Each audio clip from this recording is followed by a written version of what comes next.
தாவீதின் நாவு பற்றிய வசனங்கள்.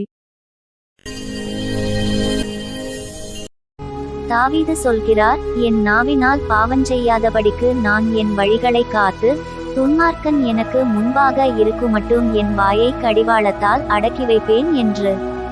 சங்கீதம் 39:1. மேலும் தாவீது சொல்கிறார், என் வாய் மீறாதபடிக்கு தீர்மானம் பண்ணினேன் என்று. சங்கீதம் 17:3.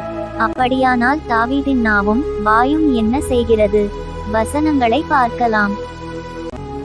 தாவீது சொன்னது, என் நாவு உமது நீதியையும் நாள் முழுதும் உமது துதியையும் சொல்லிக் கொண்டிருக்கும்.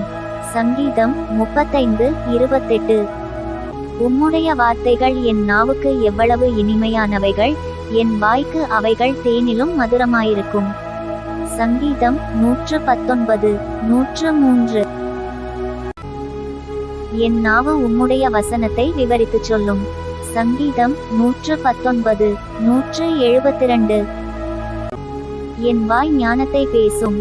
சங்கீதம் 49:3. என் வாய் உமது துதியினாலும் நாள்தோறும் உமது மகத்துவத்தினாலும் நிறைந்திருப்பதாக. சங்கீதம் 71:8. என் வாய் நாள்தோறும் உமது நீதியையும் உமது இரட்சிப்பையும் சொல்லும். சங்கீதம் 71:15. என் வாய் ஆனந்த களிப்புள்ள உதடுகளால் உம்மை போற்றும். சங்கீதம் 63:5. ஜீவனை பார்க்கிலும் உமது கிருபை நல்லது, என் உதடுகள் உம்மை துதிக்கும். சங்கீதம் 63:3. உம்முடைய பிரமாணங்களை நீர் எனக்கு போதிக்கும்போது என் உதடுகள் உமது துதியை பிரஸ்தாபப்படுத்தும். சங்கீதம் 119:171. கர்த்தரை நான் எக்காலத்திலும் ஸ்தோத்தரிப்பேன், அவர் துதி எப்போதும் என் வாயிலிருக்கும். சங்கீதம் 34:1.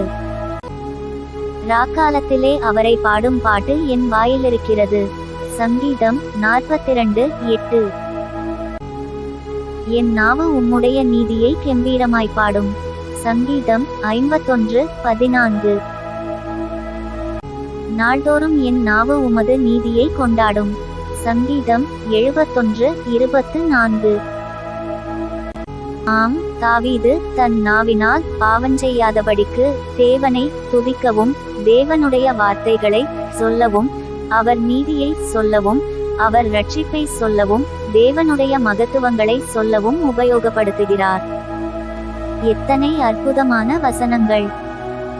தேவனே, நாங்களும் எங்கள் நாவை சரியாக உபயோகப்படுத்த உதவி செய்யும்.